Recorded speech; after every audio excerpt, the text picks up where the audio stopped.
கொள்வோம். செப்பனியா தீர்க்கதரிசன புஸ்தகம் 3ஆம் அதிகாரம் 15வது வசனம். கர்த்தர் உன் ஆக்கினைகளை அகற்றி உன் சத்துருக்களை விலக்கினார். இஸ்ரவேலின் ராஜாவாகிய கர்த்தர் உன் நடுவிலே இருக்கிறார். இனி தீங்கை காணாதிருப்பாய். ஆண்டவர் நம்மோடு இருந்தா எந்த தீங்கும் நமக்கு தீமையாய் தெரியாது. அல்லேலூயா. எந்த போராட்டமும் அது போராட்டமாய் தெரியாது. எந்த குறைபாடும் அது குறைபாடாய் தெரியாது. கர்த்தர் நம் மத்தியிலே கடந்து வந்தா அந்த இடத்துல அற்புதங்கள் கடந்து வரும். அல்லேலூயா. அந்த இடத்துல ஆக்கினைகள், இருக்கக்கூடிய ஆக்கினைகள், பனிஷ்மெண்ட்ஸ், வேதனைகள், வருத்தங்கள், காயங்கள் அதெல்லாம் அகன்று போகும்படியாக, மறைந்து போகும்படியாக ஆண்டவராகிய கர்த்தர் செய்வார். அது கர்த்தருடைய செயல். அல்லேலூயா. இதே கர்த்தருடைய செயல். ஆண்டவரை மாத்திரம் நம்பினா போதும், கர்த்தரை மாத்திரம் அண்டி கொண்டு இருந்தால் போதும், கர்த்தர் மீது நம்முடைய நம்பிக்கை விசுவாசம் இருந்தால் போதும். அந்த விசுவாசத்திற்கு ஏற்றதை போல, அந்த நம்பிக்கைக்கு ஏற்றதை போல ஆண்டவராகிய கர்த்தர், நம்முடைய இருதயத்துக்கு ஏற்றதை போல ஆண்டவராகிய கர்த்தர் சூழ்நிலைகளை அவர் மாற்றுகிறார். அல்லேலூயா. இதுதான் நம்ம ஒரு சில மாதங்களாய், 2 மாதங்களாய் நம்ம பார்த்து கொண்டு வந்தோம். இன்றைக்கு இது 3வது மாதம். When God removes your judgments, கர்த்தர் நம்முடைய ஆக்கினையை அகற்றும் போது முதலாவது what happens, என்ன நடக்குது? அந்த ஆக்கினையை ஏற்படுத்துகிற சத்தம் மறைந்து போகும்படியாக செய்கிறார். He removes the echo of condemnation. 2வது, ஆண்டவராய் கர்த்தர் நம்முடைய ஆக்கினையை அகற்றும் போது 2வது என்ன நடக்குது அப்படின்னா, He rewrites identity. நம்முடைய அடையாளத்தை அவர் மாற்றி அவர் எழுதுகிறார். 3வது, when God removes judgments or punishments, கர்த்தர் நம்முடைய ஆக்கினையை அகற்றும் போது 3வது என்ன நடக்குது? The future opens. எதிர்காலம் திறக்கிறது. அடைத்த வாசல்கள் திறக்கிறது. புதிய எதிர்காலம் கடந்து வருகிறது. அல்லேலூயா. நியூ அசைன்மெண்ட்ஸ், புதிய பணி, புதிய வேலைகள், புதிய காரியங்கள் ஆண்டவர் நமக்கு கொடுக்கிறார். புதிய ஆசீர்வாதத்திற்கு நேராக நம்மை அழைத்து கொண்டு கடந்து வருகிறார். புதிய கிருபைகளை கர்த்தர் நமக்கு கொடுக்கிறார். இதுவரைக்கும் எது அடைத்து கொண்டு இருந்தாலும், என்னென்ன வாசல்கள் அடைத்த வாசலாக இருந்தாலும், முட்டி முட்டி மோதுறோம் ஆனாலும் வாசல் திறக்கலை. முன்னாடி போகிறோம் ஆனால் எங்கே போகணும்னு தெரியல. என்னென்னமோ காரியங்கள் செய்கிறோம் ஆனால் என்ன செய்யணும்னு தெரியல. எல்லாமே தோல்வியாக இருக்கிறது. எந்த ஒரு நன்மையான ஆசீர்வாதங்கள் வரலை. அது பிஸ்னஸாக இருக்கட்டும், வாழ்க்கையாக இருக்கட்டும், குடும்பமாக இருக்கட்டும், பணமாக இருக்கட்டும், சரீர பலமாக இருக்கட்டும், எதுவாக இருக்கட்டும், அநேகருடைய வாழ்க்கையில் அநேக வாசல்கள் அடைத்திருக்கிறது. ஆண்டவராகிய கர்த்தர் நம்முடைய ஆக்கினையை அகற்றும் போது புதியதொரு வாசலை, புதியதொரு எதிர்காலத்தை கர்த்தர் நமக்கு கொடுக்கிறார். அல்லேலூயா. ஆமென். இதுதான் நம்ம போன வாரத்தில் நம்ம பார்த்தோம். யோயாக்கீம், இந்த யோயாக்கீனை குறித்து நம்ம பார்த்தோம். 2 ராஜாக்களின் புஸ்தகத்தில் 25ஆம் அதிகாரம் 27ஆம் வசனத்திலிருந்து 30ஆம் வசனம் முடிய நாம் பார்க்கலாம். யோயாக்கீனுடைய சிறையிருப்பின் 37ஆம் வருஷம் 12ஆம் மாதம் 27ஆம் தேதியிலே ஏவில் மெரோதாக் என்னும் பாபிலோன் ராஜா தான் ராஜாவான வருஷத்திலே யூதாவின் ராஜாவாகிய யோயாக்கீனை சிறைச்சாலையிலிருந்து புறப்பட பண்ணி அவன் தலையை உயர்த்தி அவனோடு அன்பாய் பேசி அவனுடைய சிங்காசனத்தை தன்னுடைய பாபிலோனிலிருந்து ராஜாக்களின் சிங்காசனங்களுக்கு உயரமாக வைத்து அவனுடைய சிறைச்சாலை வஸ்திரங்களை மாற்றினார். அவன் உயிரோடு இருந்த சகல நாளும் நித்தம் தனக்கு முன்பாக போஜனம் பண்ணும்படி செய்தான். அவன் உயிரோடு இருந்த நாளெல்லாம் அவனுடைய செலவுக்காக ராஜாவினால் கட்டளையான அனுதின திட்டத்தின்படி அனுதினமும் கொடுக்கப்பட்டு வந்தது. இங்க ஒரு ராஜாவை பார்க்கிறோம், யூதாவின் ராஜா. இந்த ராஜா வெறும் 3 மாதம் மாத்திரமே ஆட்சி செஞ்சார். ஜஸ்ட் 3 months, வெறும் 3 மாசம் தான் ஆட்சி. 18 வயசு அவர் இந்த ராஜாவுக்கு, யோயாக்கீம். அவரை இந்த பாபிலோன் ராஜா சிறையாக, கைதியாக அவரை பிடித்து கொண்டு தன் தேசத்திற்கு கொண்டு போய் அங்கே சிறைச்சாலையில் போட்டார். 37 வருஷம் அந்த சிறைச்சாலையில் இருந்தார். அல்லேலூயா. அவருடைய வாழ்க்கையினுடைய பாதி வாழ்க்கை, முக்காவாசி வாழ்க்கை அந்த சிறைச்சாலையிலே போயிடுச்சு. அந்த 37 வருஷம் ஒரு அற்புதம் நடக்கலை. அந்த 37 வருஷம் ஒரு தீர்க்கதரிசனமான ஒரு வார்த்தைகள் கடந்து வரலை. அந்த 37 வருஷம் ஒரு மாற்றம் வரல. என்னதான் வந்துச்சுன்னா வெறும் அமைதி தான் வந்துச்சு. ஜஸ்ட் சைலன்ஸ் தான். வெறும் அமைதியான ஒரு நிலை. வேறு எந்த ஒரு மாற்றமும் வரலை. அநேகருடைய வாழ்க்கை அநேக வருஷங்கள் இப்படி தான் இருக்குது, அமைதியாக இருக்குது. ஒன்று சொல்லுவாங்க, கிணத்துல கல் போட்டது மாதிரி இருக்குது. கிணத்துல கல் போட்டது மாதிரி. அது உள்ளே போனது அது போனது தான். அவ்வளோதான். என்ன ஆச்சு, என்ன என்னுடைய ஆசீர்வாதம் என்ன ஆச்சு, என்னுடைய பிஸ்னஸ் என்ன ஆச்சு, என் சரீர பலன் என்னாச்சு, இந்த காரியங்கள் என்னாச்சு, இந்த ஆசீர்வாதம் என்னாச்சு, இந்த விடுதலை என்னாச்சு, இந்த உயர்வு என்னாச்சு, எதுவுமே தெரியல. இடத்துல போட்ட கல் மாதிரி இருக்குது. அல்லேலூயா. No change. ஜபங்கள், பல ஜபங்கள் பண்ணோம். It is all unanswered. அந்த ஜபத்திற்கு பதில் வரல. ஜபத்திற்கு எப்படி பதில் வரும்? அற்புதங்களாய் வரணும், விடுதலையாய் வரணும், ஆசீர்வாதமாய் வரணும். எதுவுமே வரல. The prayer seems to be unanswered. நம்ம செஞ்ச இத்தனை ஆண்டு, இத்தனை மாதங்கள், இத்தனை வாரங்கள் செய்த ஜபம் எப்படி இருக்குது? It feels unanswered. அதுக்கு பதிலே வராத மாதிரி இருந்துச்சு. கர்த்தருடைய வார்த்தைகள், வாக்கு தத்தங்கள், அநேக வார்த்தைகள் கொடுத்தார். அநேக வாக்கு தத்தங்கள் நீங்கள் ஜெபிக்கும் போது, நீங்கள் வேதம் வாசிக்கும் போது, நீங்கள் கர்த்தருடைய வார்த்தையை கேட்கும் போது, தூங்கி கொண்டு இருக்கும் போது, வேலை செய்து கொண்டு இருக்கும் போது, இப்படி பல காரியங்கள் நீங்கள் செய்யும் போது ஆண்டவருடைய வார்த்தை உங்களுக்குள்ளாய் கடந்து வந்தது, வாக்கு தத்தங்கள் கடந்து வந்தது. அது என்னாச்சு? அது எதுவுமே நிறைவேறாமல் இருக்கிறது. இந்த சிச்சுவேஷன், உங்களுடைய சூழல், அது எல்லாமே மரித்த நிலையாய் காணப்படுகிறது. No movement, no breakthrough, no change. ஒரு அசைவும் இல்லை, ஒரு முன்னேற்றம் இல்லை, ஒரு மாற்றம் இல்லை, ஒரு சந்தோஷம் இல்லை, எதுவுமே இல்லை. நம்ம இப்படிப்பட்ட ஒரு நிலை வரும்போது நம்ம யோசிக்கிறோம், அவ்வளோதான், முடிஞ்சு போச்சு, அவ்வளோதான், முடிஞ்சு போச்சு, இனிமேல் என்னுடைய நிலை என்ன ஆகாது, மாறவே மாறாது. நல்லா கவனமாக கேளுங்க என் சகோதரா சகோதரி, my dear people of God, your stillness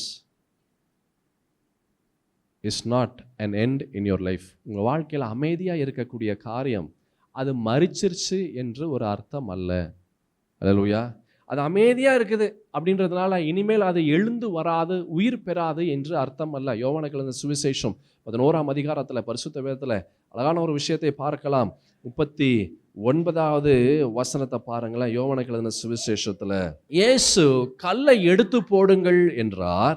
மரித்தவனுடைய சகோதரி ஆகிய மார்த்தாள் ஆண்டவராக இயேசுவை நோக்கி, ஆண்டவரே, இப்பொழுது நாருமே 4 நாள் ஆயிற்று என்றாள்.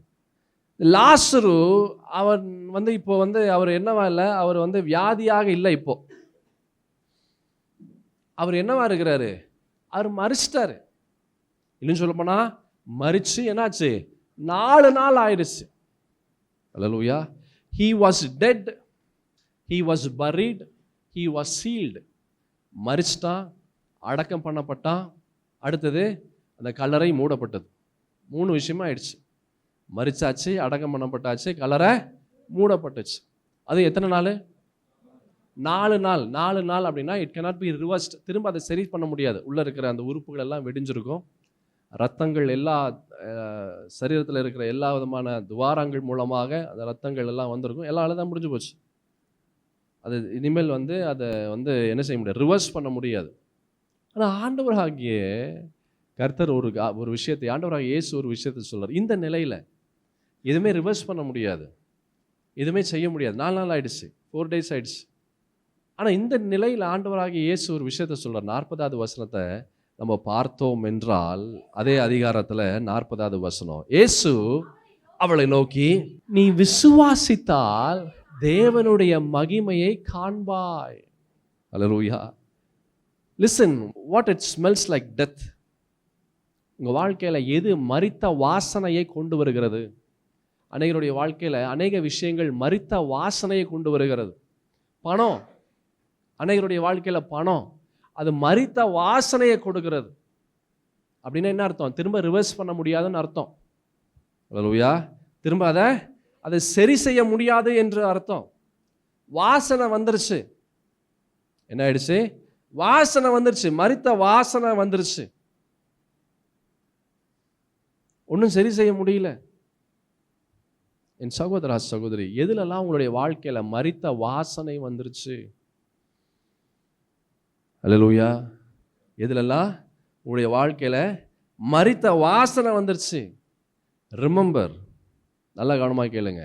மரித்த வாசனை வந்துருச்சுன்னா, நீங்க கர்த்தருடைய பிள்ளையாக இருந்தா, நீங்க விசுவாசிக்கிற நபராக இருந்தீங்கன்னா, அந்த மரித்த வாசனை வந்துச்சுன்னா உயிர்த்தெழுதலின் வாசனையும் வரும் என்று அர்த்தம். அல்லேலூயா. அதுதான் கர்த்தருடைய பிள்ளைகளுக்கு ஆண்டவர் கொடுக்கிற ஆசீர்வாதம். உலகத்தானுக்கு இந்த ஆசீர்வாதம் இல்லை, ஆண்டவருடைய ஜனங்களுக்கு இந்த ஆசீர்வாதம் உண்டு. எது மாற்ற முடியாதோ மறிச்சு போச்சு, அந்த வாசனை வந்துருச்சு, எல்லாம் முடிஞ்சு போச்சு. அப்படிப்பட்ட நிலை உன்னுடைய நிலையாக இருந்தாலும் திரும்பவும் இந்த இயேசுவால உயிர்ப்பிக்க முடியும். மரித்த வாசனை வந்துச்சுன்னா உயிர்த்தெழக்கூடிய வாசனை வரும் என்று அர்த்தம். Hallelujah. What looks finished for you, அவ்வளோதாங்க முடிஞ்சு போச்சுங்க அப்படின்ற எது உங்களுடைய பார்வைக்கு, உங்களுடைய எண்ணங்களுக்கு, உங்களுடைய இருதயத்திற்கு அது தெரிகிறது. அவ்வளோதான் முடிஞ்சு போச்சு, இனிமேல் இது என்ன செய்யாது, திரும்ப இந்த பணத்திற்குரிய ஐஸ்வர்யம், அந்த சம்பாதிக்கக்கூடிய ஒரு திறமை எனக்கு வராது, அது சம்பாதிக்கக்கூடிய வழி வாசல்கள் எதுவுமே இல்லை. இந்த சரீரம் அவ்வளோதான் முடிஞ்சு போச்சுங்க, எனக்கு இந்த வியாதியிலிருந்து எனக்கு விடுதலை கிடைக்காது, என்னுடைய எதிர்காலம், எனக்கு திருமணமே நடக்காது, அவ்வளோதான் முடிஞ்சு போச்சு, எனக்கு குழந்தை கிடைக்காது, என்னால் வீடு கட்ட முடியாது, எதெல்லாம் மரித்து போய் இருக்கிறது. நல்லா கவனமா கேளு. அந்த மரித்த விஷயம் அது வெயிட் பண்ணிட்டு இருக்குது. என்ன வெயிட் பண்ணிட்டு இருக்கு தெரியுமா? ஆண்டவருடைய வார்த்தைக்காக வெயிட் பண்ணிட்டு இருக்குது. அல்லேலூயா. ஆண்டவருடைய வார்த்தை என்ன வெயிட் பண்ணிட்டு இருக்குது? அந்த லாசருடைய சரீரம் வெயிட் பண்ணுது. லாசருவே வெளியே வா, அந்த சத்தத்திற்காக அது வெயிட் பண்ணிட்டு இருக்குது. உன் வாழ்க்கையில எது மரித்து கொண்டு இருந்தாலும், எது மரித்து போன நிலையில இருந்தாலும், அது it is just waiting for the voice of the saviour. ஆண்டவராகிய இரட்சகருடைய சத்தத்திற்காக காத்து கொண்டிருக்கிறது. அந்த சத்தம் வெளியே வந்துருச்சுன்னா அதோடு சரி, மரித்த விஷயம் அந்த இடத்துல இருக்காது. மரித்த விஷயம் அது உயிர் பெறும். பக்கத்தில் பார்த்து சொல்லு, உன் வாழ்க்கையில் எது மரித்து போய் இருந்தாலும், உன் வாழ்க்கையில் எது மரித்து போயிருந்தாலும், ஆண்டவராகிய இயேசுவின் சத்தத்திற்காக அவைகள் வெயிட் பண்ணிட்டு இருக்கு. சோர்ந்து போகாத. ஆண்டவருடைய சத்தம் வந்துச்சுன்னா மரித்த விஷயம் அது எதுவாக இருந்தாலும், அது எப்படி இருந்தாலும், அது எத்தனை நாட்கள், எத்தனை மாதங்கள், எத்தனை வருடங்கள் அது இருந்தாலும், அந்த சத்தம் வந்துச்சுன்னா மரித்த விஷயம் அது திரும்ப உயிர் பெறும். என் தேவனாகிய கர்த்தர் உங்க வாழ்க்கையில மரித்த காரியத்தை அவர் உயிர்ப்பிக்க போகிறார். நான் விசுவாசிக்கிறேன். இந்த தேவனாகிய கர்த்தர் உங்க வாழ்க்கையில அவரால் உயிர்ப்பிக்க முடியும். அவர் உயிருள்ள தேவனாகிய கர்த்தர். நீ மரிச்சிருச்சு நம்ம கண்ணுக்கு தெரியுது, அது ஆண்டவர் கண்ணுக்கு இல்ல. ஹல்லேலூயா, ஹல்லேலூயா. அது ஆண்டவருடைய கண்ணுக்கு இல்ல. It is a full stop for us.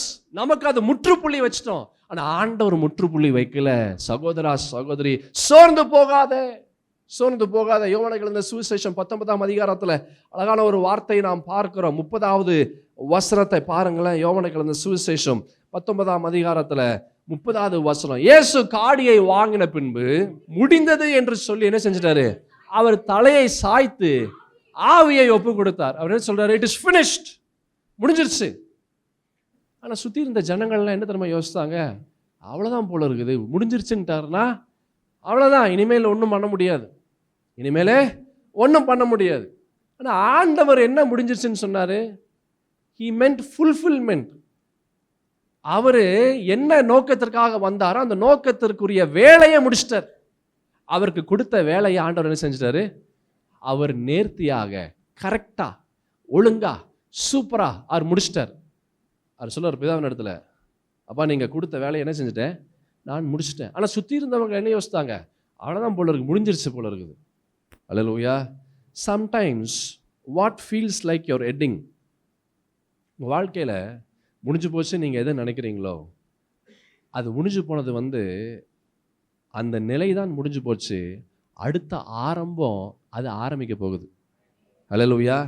அந்த பழைய நிலை முடிஞ்சு போச்சு. அந்த கவலைகள் முடிஞ்சிருச்சு, அந்த கஷ்டங்கள் முடிஞ்சிருச்சு, அந்த போராட்டங்கள் முடிஞ்சிருச்சு, அந்த வேதனைகள் முடிஞ்சிருச்சு, அந்த அவமானங்கள் முடிஞ்சிருச்சு. புதியதொரு ஆரம்பம் அது இனிமேல் தான் ஆரம்பிக்க போகுது. Hallelujah. To start something new he finishes the old. பழைய விஷயத்தை அவர் முடிக்கிறார். ஏன் முடிக்கிறார்? புதியதொரு விஷயத்தை அவர் ஆரம்பிக்க பழைய காரியத்தை என்ன செய்கிறாரு? அவர் முடிக்கிறார். நீங்கள் வெள்ளிக்கிழமை பார்த்தீங்கன்னா ஆண்டவராகிய இயேசுவை அவரை சிலுவையில் ஒப்பு கொடுக்குறாங்க. It looks like it is finished, அவ்வளோதான் முடிஞ்சு போச்சுன்ற ஒரு நிலை போல தான் இருந்தது. ஆனால் ஞாயிற்றுக்கிழமை பார்த்தீங்கன்னா திரும்ப என்ன ஆயிடுச்சு? அது உயிர் பெற்றுச்சு. Hallelujah. Friday seems to be finished, but Sunday proved just the opposite. வெள்ளிக்கிழமை முடிஞ்சதை போல இருந்தது, ஆனால் ஞாயிற்றுக்கிழமை புதியதொரு ஆரம்பம் கடந்து வந்துச்சு. அல்லேலூயா. நல்லா கவனமாக கேளுங்க. Seeds look dead. விதைகள் மரித்ததை போல இருக்கும். எத்தனை பேர் விதையை வந்து கையில் பிடிச்சிருக்கிறீங்க, இல்லை கையில் நீங்கள் வந்து வச்சிருக்கிறீங்க? எத்தனை பேர் விதைகளை வந்து கையில் விதை சீடு எத்தனை பேர் கையில் எடுத்துருக்கிறீங்க? தொட்டு பார்த்துருக்கீங்களா? கையில் பிடிச்சிருக்கீங்க? யாராவது பண்ணியிருக்கீங்களா? Very nice. அதை பார்த்தீங்கன்னா அது எப்படி இருக்கும்? அது செத்ததை போல இருக்கும். அல்லேலூயா. அமெரிக்கா தேசம் நான் சென்றிருந்த போது அங்கே ஆரெகான்ன்ற ஒரு இடத்துல வந்து ரோஸ்பர்க்ன்ற ஒரு இடத்துக்கு நான் சென்றிருந்தேன். அப்போ அங்கே எங்களை அழைத்தவர்கள் வந்து ஒரு விதைகள் வந்து ஹார்வெஸ்ட், அதாவது எப்படி சொல்கிறது தமிழ்லன்னா, விதைகளை பதப்படுத்தக்கூடிய ஒரு இடத்திற்கு அவர்கள் அந்த இடத்தினுடைய உரிமையாளராக இருந்தாங்க. அந்த விதைகளெல்லாம் வெவ்வேறு, அதாவது கனிகள், மரக்கனிகளினுடைய விதைகள், சாதாரண மரத்தினுடைய விதைகள், செடி, அப்புறம் வந்து பழங்கள், காய்கறிகள், இந்த விதைகளெல்லாம் வந்து அவர்கள் பதப்படுத்தி வைப்பாங்க. அதனுடைய ஓனர் அவங்க இடத்திற்கு கூட்டு போய் ஜெபிக்கிறதுக்காக கூட்டு போயிருந்தாங்க. அப்போ நாங்கள் போயிருந்தோம். அப்போது அந்த அந்த ரூம்குள்ளே போனாங்க. அந்த ரூம் ஒரு மாதிரி டிஃப்ரெண்ட்டாக இருந்துச்சு. எப்படின்னா, அந்த வெதரே டிஃப்ரெண்ட்டாக இருந்தது. அதனுடைய அந்த சூழலை வித்தியாசமாக வச்சுருந்தாங்க. டெம்பரேச்சர்லாம் வித்தியாசமாக வச்சுருந்தாங்க. உள்ள க்ளவுஸ் எல்லாம் கொடுத்துட்டு நாங்கள் போய் அந்த விதையை கொடுத்தாங்க. அந்த விதையை பார்க்குறேன். அது நான் கேட்குறேன், என்ன இது, விதையா கல்லா? நான் கேட்டேன், is it a stone or is it a seed? அது வந்து இது விதையா இல்லை கல்லான்னு கேட்டேன். அது ஒன்றுமே கிடையாது. சும்மா இப்போ நீங்கள் ரோட்டில், நம்ம கீழே இறங்கி போய் ரோட்டில் மண்ணிலேருந்து ஏதாச்சும் ஒரு 4-5 இதை எடுத்துகிட்டு பார்த்தீங்கன்னா அது எப்படி இருக்கும்? அது மண் மாதிரி தான் இருக்கும். அது கல் மாதிரி தான் இருக்கும். அதில் ஏதாச்சும் ஜீவன் இருக்கிற மாதிரி இருக்குமா? அதில் ஏதாச்சும் ஜீவன் இருக்குமா? சுத்தமாக ஒன்றும் இருக்குது. அப்படி தான் இருந்துச்சு. நான் போட்டு கையை வச்சு பாருங்க. சரி, இது டஸ் இட் ஹேவ் லைஃப்? இதுக்கு உயிர் இருக்கான்னு கேட்டேன். அவங்க சொன்னாங்க, ஜஸ்ட் பரி it, then you will notice life in it. நீ கீழே விதைச்சு பார், அப்போது அதற்குள்ளாக இருக்கிற ஜீவனை நீ பார்ப்ப என்று சொன்னாங்க. அல்லேலூயா. நல்லா கவனமாக கேளுங்க. நம்ம வாழ்க்கையில் நம்ம கீழே மரிக்கக்கூடிய, கீழே போகக்கூடிய, புதைக்கப்படக்கூடிய ஒரு நிலை ஒரு மனிதனுடைய வாழ்க்கையில் அநேக முறை கடந்து வருகிறது. எழ முடியல, எந்த ஒரு நன்மையான காரியங்களை செய்ய முடியல, எல்லாம் புதைக்கப்பட்ட நிலையா. என் ஆசீர்வாதம் புதைக்கப்பட்டுருச்சு, என்னுடைய சரீரம் பலன் புதைக்கப்பட்டுச்சு, என்னுடைய சந்தோஷம் புதைக்கப்பட்டுச்சு, என்னுடைய ஆசீர்வாதம் புதைக்கப்பட்டுச்சு. நல்லா கவனமாக கேளு. எது புதைக்கப்படுகிறதோ அதுதான் திரும்ப மேலே உயிர் பெறும். ஹல்லேலூயா. உங்கள் வாழ்க்கையில் எதெல்லாம் நீ புதைக்கப்படுகிறது, புதைக்கப்பட்டது என்று நீ சொல்லுகிறாயோ, அவைகள் புதைக்கப்படலை, அவைகள் விதைக்கப்பட்டிருக்கிறது. ஆண்டவருடைய குறித்த நேரத்தில் அவைகள் திரும்ப கீழிருந்து மேலிருந்து வரும். ஹல்லேலூயா, ஹல்லேலூயா. 20 வருஷம் யோசித்து பாருங்க. என்னுடைய தகப்பனார் ஒரு இடத்த வாங்கி அதை கட்டணும், சபை கட்டணும் என்று முயற்சி செய்து பல பிரச்சனைகள், பல போராட்டங்கள், அது ஓடிக்கொண்டே தான் இருக்கிறது. 20 வருஷம். ஹல்லேலூயா. அது மரிக்கலை, அது புதைக்கப்பட்டுச்சு. ஆண்டவருடைய ஏற்ற நேரத்தில், ஏற்ற காலத்தில், அவர் குறித்த நாளிலே, அவர் குறித்த ஆண்டிலே அது என்ன ஆகுது? அது வெளியே கடந்து வெளியே வருகிறது. ஹல்லேலூயா. ஒவ்வொரு மனிதனுக்கும் ஒவ்வொரு காலத்தை ஆண்டவர் வைத்திருக்கிறார். பரிசுத்த வேதத்தில் அழகான ஒரு வார்த்தை இருக்கிறது. யோவானுக்கு எழுதின சுவிசேஷத்தில் 12ஆம் அதிகாரம் 24வது வசனத்தை பாருங்களேன். மெய்யாகவே மெய்யாகவே நான் உங்களுக்கு சொல்லுகிறேன், கோதுமை மணியானது நிலத்தில் விழுந்து சாகாவிட்டால் தனித்திருக்கும், செத்ததே ஆகில் மிகுந்த பலனை கொடுக்கும். அது கீழே போகணும், அது கீழே போய் புதைக்கப்படணும். அந்த விதை அது கீழே போய் புதைக்கப்பட்டாதான் ஒரு உயிர் ஒன்று மேலே வரும். அல்லேலூயா. உங்கள் வாழ்க்கையில் கஷ்டங்கள், கவலைகள், பாடுகள், வேதனைகள், பற்றாக்குறை, இதெல்லாம் உங்களுடைய வாழ்க்கையில் கடந்து வருகிறதுனா சோர்ந்து போகாத.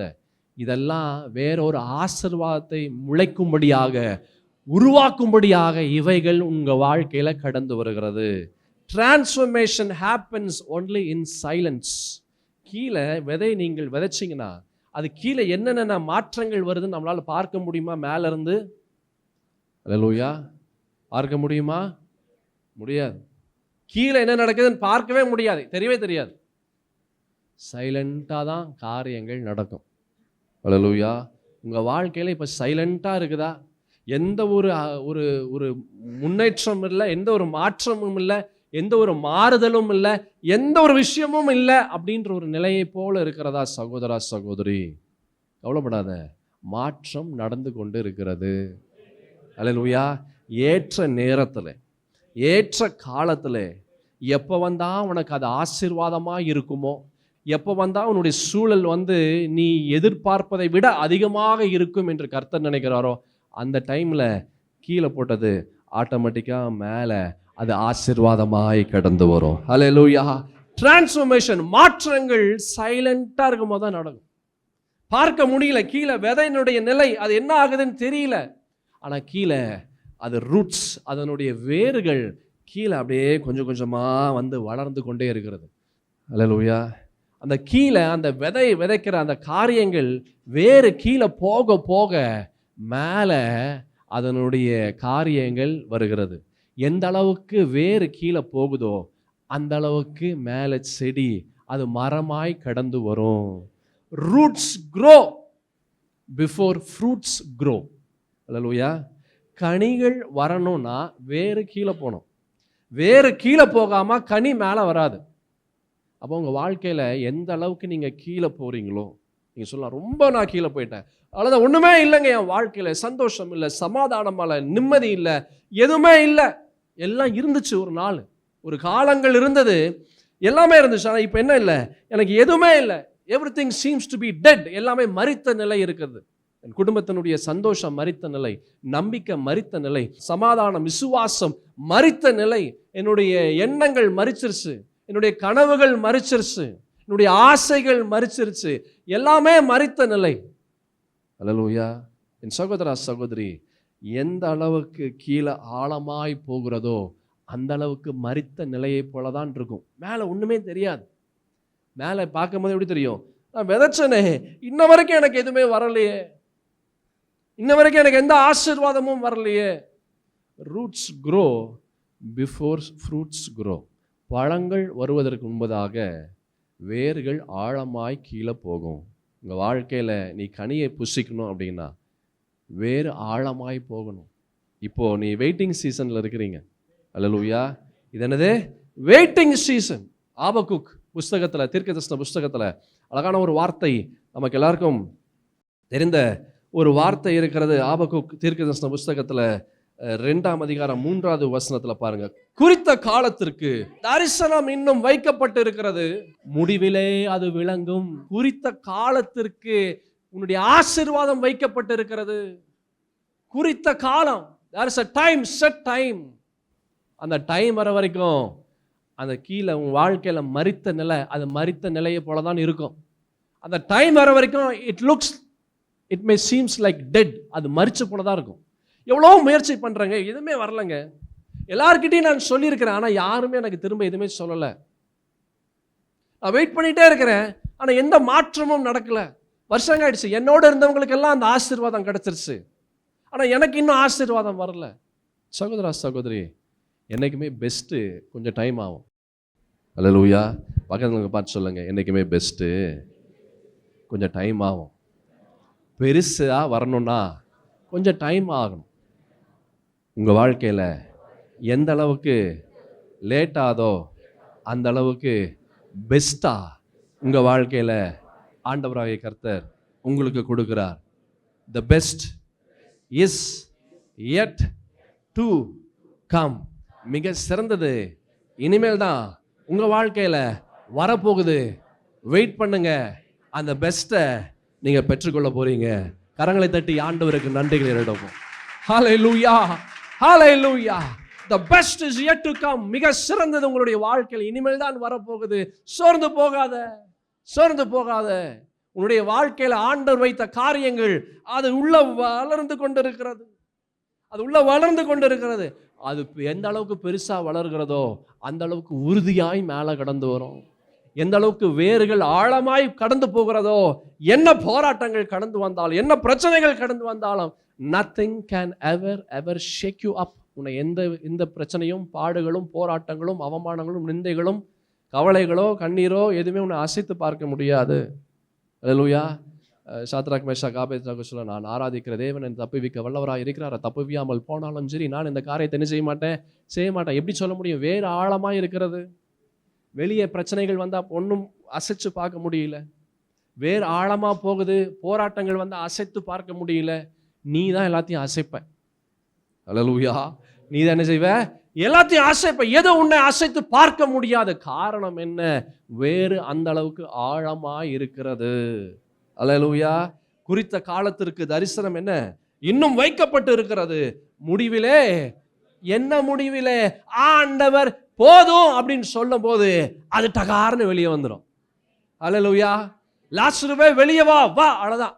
அந்த வார்த்தை வந்தோடனே வந்துடும். கூட சீஷர்கள் சொல்றாங்க, நம்ம எங்க போறோம்? வேற பக்கம் போலாம் அப்படின்ட்டு செய்தி வருது. லாசரு அவன் வியாதியா இருக்கிறான். அவன் மரிக்கக்கூடிய ஒரு நிலை செய்தி வருது. ஆனா அங்க போகல, வேற பக்கம் போயிட்டாரு. அவன் மரித்து 4 நாள் ஆயிடுச்சு. அவன் வியாதியா இருக்கும்போது வரல, அவன் மரிச்ச உடனே வரல, மரிச்ச 4 நாளுக்கு அப்புறம் வராரு. ஒவ்வொரு மனிதனுக்கும் ஒவ்வொரு நேரம் இருக்கிறது. உங்க வாழ்க்கையில சில ஆசீர்வாதங்கள் மரிச்சு 40 மாதமா இருக்கலாம், 5 வருஷமா இருக்கலாம், 10 வருஷமா இருக்கலாம், 15 வருஷமா இருக்கலாம். மரிச்சு என் சகோதரா சகோதரி, ஆண்டவருடைய சத்தத்திற்காக அவைகள் காத்து கொண்டு இருக்கிறது. அல்லேலூயா. வெளியே வா அப்படின்னு ஆண்டவருடைய சத்தம் வந்துருச்சுன்னா அது அந்த இடத்துல நிற்க முடியாது. அது 10 வருஷமா இருந்தாலும் சரி, அது 20 வருஷமா இருந்தாலும் சரி, அது எத்தனை வருஷமா இருந்தாலும் சரி, அதனால அங்க உள்ள இருக்கவே முடியாது. வெளியே வா அப்படின்னு சொல்லிட்டா ஆசீர்வாதம் உன்னை தேடி கடந்து வரும். வெளியே வா என்று சொன்னா ஆண்டவருடைய விடுதலை கடந்து வரும். வெளியே வா என்று சொன்னா உங்களுக்கு ஆண்டவர் எவைகளை வைத்தாரோ, உனக்கு ஆண்டவர் எவைகளை வைத்தாரோ அவைகள் உங்களை தேடி கொண்டு வரும். யாரோ எவரோ ஒன்றும் செய்ய முடியாது. ஹல்லேலூயா. முடிவிலே அது தோன்றும். முடிவிலே அது தோன்றும். அது என்ன செய்யாது? அது பொய் சொல்லாது. அது தாமதித்தாலும், எப்பா அது லேட் ஆனாலும், அது டிலே ஆனாலும் என்ன பண்ணு? நீ வெயிட் பண்ணுப்பா. உள்ள போனது வெளியே வந்துடும். ஹல்லேலூயா. உள்ள போனது என்ன ஆகும்? வெளியே வந்துடும். there is no way. வெளியே வந்துதான் ஆகணும். நீ கர்த்தருடைய பிள்ளையா இருந்தா நீ ஆசீர்வாதம் பெற்றுதான் ஆகணும். நீ கர்த்தருடைய பிள்ளையா இருந்தா ஆண்டவர் உன்னை ஆசீர்வதிச்சு தான் ஆவாரு. உன் வாழ்க்கையில் விடுதலை வந்துதான் ஆகணும். அதுக்கு வேற வழியே கிடையாது. No way. ஆனா என்ன? வெயிட் பண்ணு. அல்ல பக்கத்துல பார்த்து சொல்லு, வெயிட் பண்ணு. கவலைப்படாத, கலங்காத, சோர்ந்து போகாத. வெயிட் பண்ணு. உன் வாழ்க்கையில எது மரிச்சு போய் காணப்பட்டாலும் அது திரும்ப வரும்போது ரொம்ப ஆசீர்வாதமாக இருக்கும், ரொம்ப சந்தோஷமாக இருக்கும், ரொம்ப மனநிறைவாக இருக்கும். வெயிட் பண்ணு. அவரு கொண்டு வருவாரு. கரங்களை தட்டி ஆண்டவருக்கு நன்றிகளிடும். உங்க வாழ்க்கையில வருகிற கால தாமதம் அது இல்லை என்று அர்த்தம் அல்ல. அல்லேலூயா. your delay does not mean denial. உங்க வாழ்க்கையில கால தாமதம் அது இல்லை என்று, அது தோற்றுவிட்டது என்று அர்த்தம் அல்ல. என் சகோதர சகோதரி, உங்க வாழ்க்கையில ஆண்டவர் எவைகளை முன்குறித்து வைத்தாரோ அது நிச்சயமா வந்துடும். அல்லேலூயா. அது அங்க அந்த அந்த இடத்துல அது அதனால இருக்கவே முடியாது. எதுனாலையும் கட்டுப்படுத்த முடியாது, யாருனாலையும் கட்டுப்படுத்த முடியாது. கம் அவுட், வெளியே வா அப்படின்னா வெளியே வந்து தான் ஆகணும். அல்லேலூயா. சோர்ந்து போகாதீங்க. Delay does not mean denial. கால தாமதம் இல்லை என்று அர்த்தம் அல்ல. Silence does not mean surrender. அமைதியாக இருக்கிறது, என் வாழ்க்கையில் எல்லாமே அமைதியாக இருக்குங்க அப்படின்றது தோற்று போனதுக்கு அடையாளம் அல்ல. அல்லேலூயா. உங்கள் வாழ்க்கையில் what seems to be like dead, எது மரித்து போய் காணப்படுகிறதோ இட் இஸ் நாட் ஃபினிஷ்ட், அது முடிஞ்சிச்சு என்று அர்த்தம் அல்ல. ஆண்டவராகிய கர்த்தர் அந்த வசனத்தில் பார்த்த 2-3 ஆபகுக்கு தீர்க்கதரிசன புஸ்தகத்தில், அது தாமதித்தாலும் என்ன செய்யும், அதற்கு காத்திரு, அது நிச்சயமாய் வரும். அது தாமதிப்பதில்லை. உனக்கு வைத்தத அது உனக்கு தான். யாருனாலையும் எவர்னாலையும் எப்படியும் யாரும் எடுக்க முடியாது. என் தேவனாகிய கர்த்தர் அப்படிப்பட்ட ஒரு ஆசீர்வாதத்தை நீங்க சுதந்திரிக்கும்படியாக செய்வார். ஜஸ்ட் வெயிட் பண்ணு. அதை வெயிட் பண்ணக்கூடிய கிருபைகளை கர்த்தர் கொடுப்பார். அல்லேலூயா. ஆண்டவராகிய கர்த்தருடைய வாக்குத்தத்தம் என்ன வாக்குத்தத்தம்? உன்னுடைய ஆக்கினையை நான் அகற்றுவேன். அவர் அகற்றும் போது என்ன நடக்குது? எதிர்காலம் திறக்கிறது, அடைத்த வாசல்கள் திறக்கிறது. எத்தனை வருஷம் அது பூட்டி இருந்தாலும் ஆண்டவர் அகற்றும் போது அது ஆட்டோமேட்டிக்காக திறந்து தான் ஆகணும். அதுக்கு ஒரு வழியே கிடையாது. அந்த ஆசீர்வாதத்தை நீங்க பெற்றுக்கொள்ள போறீங்க. கர்த்தருக்கு நன்றிகளை ஏறெடுக்க போறீங்க. ஹல்லேலூயா. இதனுடைய நேரம் ஆயிடுச்சு. இதனுடைய தொடர்ச்சியை அடுத்த வாரம் நாம் பார்க்கலாம். ஆமென். நாம் யாவரும் கண்களை மூடுவோம். மகா உன்னதத்தின் தேவனாகிய கர்த்தாவே, இந்த அருமையான புதிய மாதம், புதிய நாள், இந்த முதல் ஆராதனையில் அப்பா வந்த உம்முடைய பிள்ளைகளோடு நீர் பேசினதற்காக நன்றி. என் தேவனாகிய கர்த்தாவே, நீர் எங்களுக்கு நீர் எவைகளை வைத்தீரோ அது எங்களுக்கு தான். அப்பா அதற்காக நாங்கள் காத்திருக்கக்கூடிய ஒரு இருதயத்தை தாருங்க.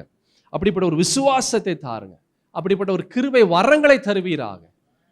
என் இயேசுவே, அப்பா, எங்களுடைய குற்றங்கள், குறைகள், பாவங்கள், மீறுதல்களை தயவாய் பட்சமாய் மன்னிங்க. உங்களுடைய ரத்தத்தினாலே எங்களை கழுவி சுத்திகரிப்பீராக. எங்களுடைய விசுவாசத்தை வர்த்திக்க செய்யுங்க. அப்பா, எங்களுக்கு விசுவாசம் கம்மியாயிட்டே இருக்குதுப்பா. சூழல் எங்களுடைய விசுவாசத்தை இட் ட்ரெயின்ஸ் ஆர் ஃபெய்த். எங்களுடைய விசுவாசத்தை அப்படியே கீழே இறக்கி கொண்டே வருகிறது சூழ்நிலைகள்.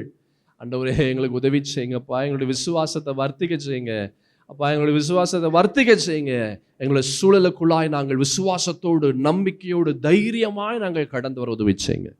இந்த புதிய மாதம் எங்களை நாங்கள் திருப்தியாய் நாங்கள் கடந்து வர உதவி செய்வீராக. கையில் கொஞ்சம் தான் இருக்குது, அது கம்மியாயிட்டே இருக்குது. அது கம்மியாயிட்டே இருந்தாலும் மேலே நிறைந்து கொண்டே வழிந்து கொண்டு வரக்கூடிய ஆசீர்வாதத்தை நீர் உம்முடைய பிள்ளைகளுக்கு நீ தருகிறதற்காக நன்றி. இந்த மாதம் அப்படிப்பட்ட ஒரு ஆசீர்வாதத்தை உம்முடைய பிள்ளைகளுக்கு நிரம்பி வழிகிற தேவனுடைய ஆசீர்வாதத்தை உம்முடைய பிள்ளைகளுக்கு நீ தருகிறதற்காக நன்றி. என் தேவனுடைய வார்த்தைகள், தேவனுடைய வாக்குத்தத்தங்கள் அது ஒருபோதும் வீணாய் போகாது. அது தரையில விழுவதில்லை. எதற்காக அனுப்பப்பட்டதோ அந்த நோக்கத்தை நிறைவேற்றி அது கடந்து வரும். அப்படிப்பட்ட ஒரு ஆசீர்வாதம் இந்த மாதத்தின் முதல் நாள், இந்த மாதத்தின் கடைசி நாள் மட்டும் ஆண்டவரே, அந்த ஆசீர்வாதத்திற்குள்ளாக நாங்கள் ஆண்டவரை உட்பிரவேசிக்க உதவி செய்வீராக.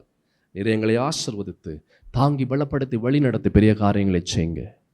என் இயேசுவே, இந்த திருவிருந்து ஆராதனையிலே அப்பா, நாங்கள் ஒரு கூட்ட ஜனமாய் கூடி வந்ததற்காக நன்றி. தகுதிப்படுத்துங்க, தயார்படுத்துங்க, ஆயத்தப்படுத்துங்க. இந்த மாதம் முழுவதும் நன்மையும் கிருபையும் சமாதானமும் சந்தோஷமும் எங்களை பின்தொடரட்டும். இயேசு கிறிஸ்துவின் மகா உன்னதமான பரிசுத்தமுள்ள நாமத்தில் ஜெபத்தை எடுக்கிறேன் நல்ல பிதாவே. ஆமென், ஆமென். ஆத்துமாவே கர்த்தரை ஸ்தோத்திரி. என் முழு உள்ளமையார் பரிசுத்த நாமத்தை ஸ்தோத்திரி. என் ஆத்துமாவே கர்த்தரை ஸ்தோத்திரி. அவர் செய்த சகல உபகாரங்களையும் மறவாதே. ஆமென். நம் ஆண்டவராக இயேசு கிறிஸ்துவின் கிருபையும் பிதாவாகிய தேவனுடைய அன்பும் பரிசுத்தாவின் ஐக்கியமும் சமாதானமும் சந்தோஷம் வழிநடத்துதலும் நம் அனைவரோடும் இன்றும் இன்றும் சதா காலமும் என் இயேசுவே உம்முடைய வருகை பரியந்தம் இருந்து தாங்கி பலப்படுத்தி வழி நடத்துவதாக. ஆமென், ஆமென்.